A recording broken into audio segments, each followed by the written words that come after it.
imagined your worst-case scenario. This thing's still going on! Would you know what to do if that happened to you? Brace yourself! I'm Bear Grylls, using my survival skills and instincts. In the case of a sinking car, just use this headrest trying to smash through the window. I'll show you what you could do when everyday life takes a turn for the worse. Because the difference between survival It's gonna be okay. and catastrophe Let's just go off the bridge. is having the knowledge to make the right choice. Fire hose here. Welcome to worst-case scenario! In this episode, Call 911. Can you hear me? a power line falls on a woman's car, trapping her inside. Stop! Your car's got an electric power cable on it, okay? Would you know how to help her? Then, I come face to face with two vicious dogs. You've got to try and distract the animals. How would you get away before they attacked?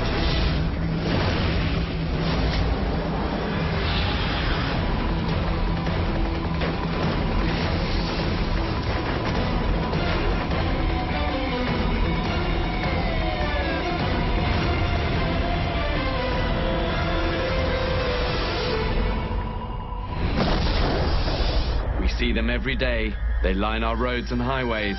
But because we take them for granted, we never think that they could be deadly.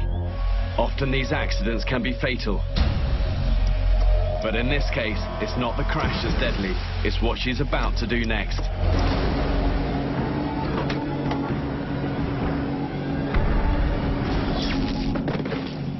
What if a downed power line fell on your car?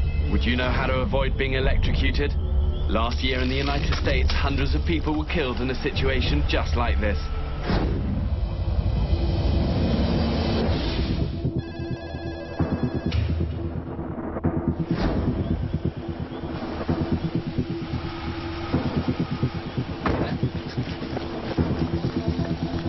She's unconscious, so you see she's obviously hit her head on the windscreen here. Okay, priority really here, ABC, airways, breathing, circulation. Need to check if she's got an airway. Just feel for that. Yeah, she's breathing. And try and feel for her pulse as well. She's got a pulse that's weak though. What I'm worried about is whether she's going to have a neck injury as well. For having smacked her head on that. Try and stabilise her neck a bit. In the case of a neck injury, use a rolled-up jacket as a makeshift brace. Wrap it around her neck, really nice and easy. Okay, then I'm going to gently sit her back. Okay, here we go, we're going back, Okay, that's her next step. Shut this engine off as well. What the hell is that? The spark is coming off the roof. That's the power cable. Now you see it coming straight out, up there, making contact with the roof. Once that power line touched his car, this entire vehicle and the ground around it becomes electrically charged. Now, thousands of volts of electricity are surging through the car, trying to reach the ground.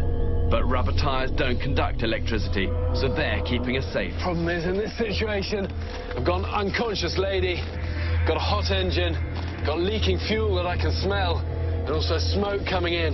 Really, I want to work out a way of getting out and then getting her and this car away from the danger zone. Electricity from a downed power line spreads out through the ground in a circle. Imagine a bullseye, with the highest voltage existing in the center spot and lessening in 3-foot increments for up to 30 feet. I can't just step out of the vehicle. If I do, I'll ground the charge and be electrocuted. Hang on. I need to jump far enough away from the car to land in a lesser charged zone. But the safest place to do that from is the trunk. It's going to give me the most solid footing. But first, I've just got to reach it. I need to try and smash a window. I want to try and reach the trunk where I can get into a position to make a big jump far away from the car. Okay, just give me some space to try and smash this window.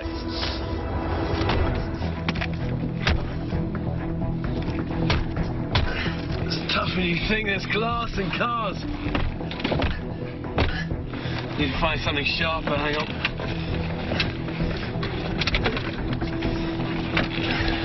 What's she wearing? Oh, she's got high heels on. try that. They got to pop the trunk as well.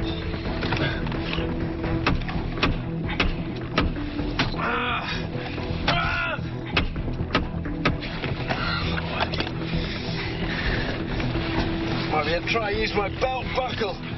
Wrap that around my shoe. It's going to give me a solid metal object.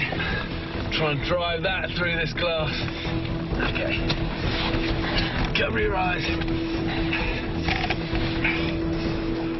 Nice jacket. Okay, watch out. Okay, let's clear this glass out of this. Just a car mat. Cover this. Okay, let's try and get out. I've only got one chance to do this. I've got to get it right. Try and use this petrol cap.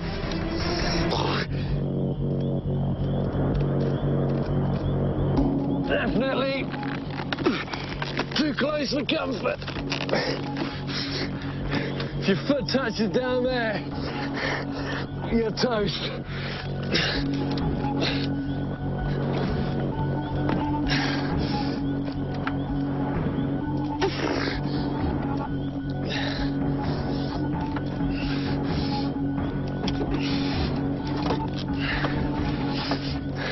Okay, we're in the trunk, and this gives me some protection from the sparks there. You know, but even if you're not seeing sparks, it's still a silent killer. It doesn't mean there's no electricity there. Okay, I want to jump as far as I can out from the vehicle here. Here's the real danger. If I land with one foot in one zone, and my hand, for instance, in another zone, I'm grounding the charge in two different places, and that could be deadly. When I land, I want to keep my feet together. I don't want to be falling forward and throwing my arms forward. That's going to stop my momentum. Okay, go on a bit, big jump. Okay, good spot landing. Jump there.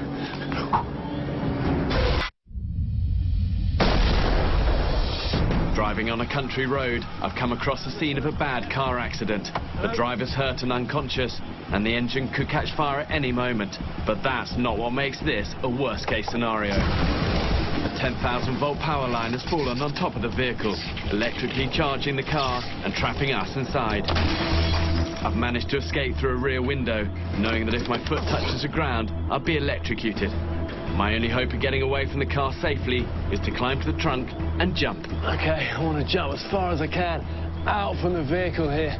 Try and bridge the distance away from the electrified zone. Okay, good spot landing.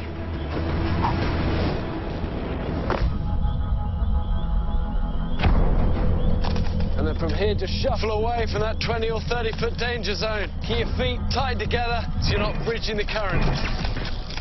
I may be out of the danger zone, but she is not. That car is still a ticking time bomb.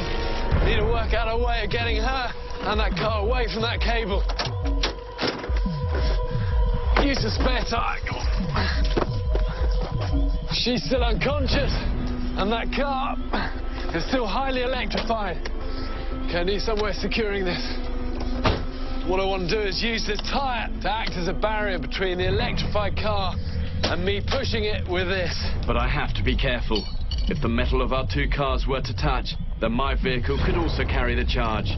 My electrical system could die, and we'd be right back to where we started. Stop! Stop!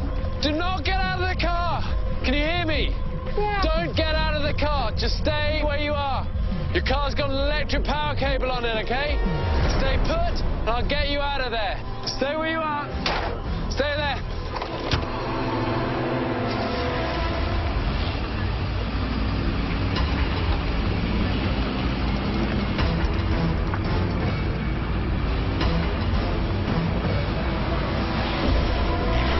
Stay tight, I'm going to push you away from the cable.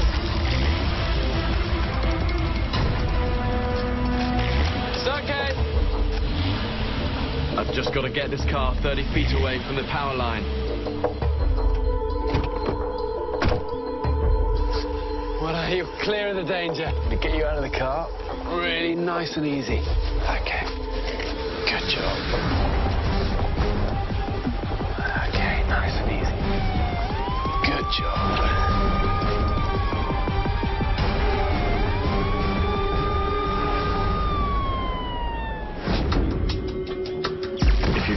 yourself in this worst-case scenario, here are a few key points to remember. Never approach a vehicle trapped under a power line. Whether you see sparks or not, call 911. If you're in a vehicle with a power line on it, the safest thing to do is stay inside. Just stop and just think through the situation. If you must leave the vehicle because of a life-threatening situation, break a window using a sharp-pointed object, like your belt buckle. When climbing out of a broken car window, use a floor mat to protect yourself from sharp glass. Okay, let's try and get out. Remember, the ground surrounding an electric power line is charged up to 30 feet from the point of contact. Jump as far away as possible. Keep your feet together and your arms forward as you land to keep your balance. Then shuffle at least 30 feet away and try to keep your feet close together. Coming up.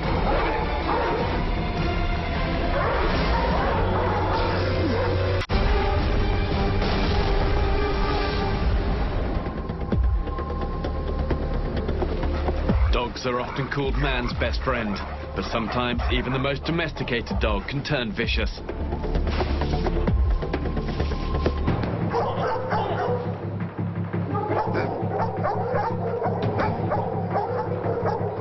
Every year, a startling 4.7 million Americans are victims of dog attacks. Their pack instinct makes two dogs twice as lethal. This man might have had a chance had he known what to do. Would you know how to avoid a vicious dog attack? I'm about to show you how.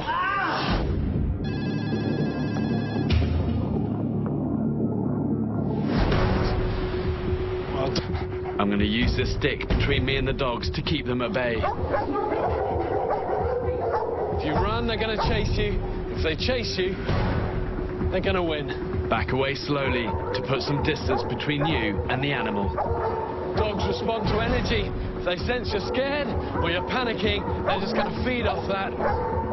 If you find yourself in this situation, you've got to outsmart the dogs. Either find shelter like inside a car, or get to higher. Do anything you can to try and buy yourself some time.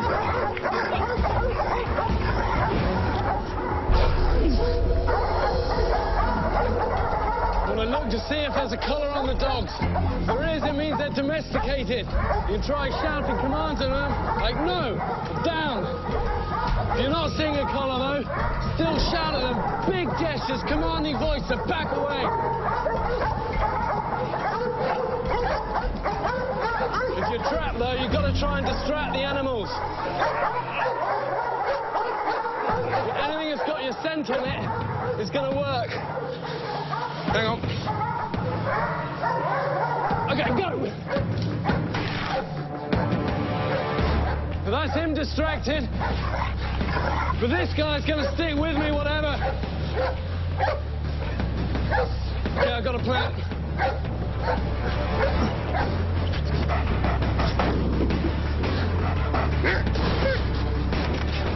Brain over brawn.